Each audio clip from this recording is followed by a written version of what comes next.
বাংলাদেশ বিমানবন্দরে অবতরণ করেছে, আমাদের কোনোভাবে আসলে নিরাপত্তা ঝুঁকি রয়েছে কিনা, এটা ফার্স্ট কোশ্চেন। এটার পর আরেকটা কোশ্চেন আছে, প্লিজ স্যার। এটা ক্ষেত্রে কোনো নিরাপদ, এটা তো দেখেন একটা মিথ্যা সংবাদ, কোনো কিছুই তো হয় নাই, ওটা একটা মিথ্যা সংবাদের ভিত্তিতে। এরকম তো মিথ্যা সংবাদ আগে দেখলো মিথ্যা সংবাদ, এই জন্য আপনারা বলছেন আপনারা কারেক্ট সংবাদ দিবেন এবং আমরা সাথে সাথে অ্যাকশন নেব। যারা মিথ্যে সংবাদটা দিয়েছে তাদেরকে শনাক্ত করার চেষ্টা করা হচ্ছে এবং শনাক্ত করলে তাদের আইনের আওতায় আনা হবে। স্যার আরেকটা হচ্ছে পুলিশের পোশাক পরিবর্তনের আর আবার তো স্বরাষ্ট্রতে চলে গেলে পাশাপাশি স্যার একটু যাইতে হয়তো স্যার, না আবার ওখানে গেলে আজকে আপনি কি পুলিশ একটা আমি তো আপনার ওই পোশাক পরিবর্তনের সময় একটা কথাই বলছি, আপনার মন এবং মানসিকতা যদি পরিবর্তন না হয় কোনো কিছুই হবে না।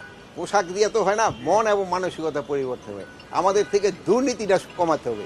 আপনারা দুর্নীতির এগেনস্টে ফাইট করেন, এই দুর্নীতিটা কমাতে পারলে সব কিছু আল্লাহ দিলে ভালো হয়ে যাবে।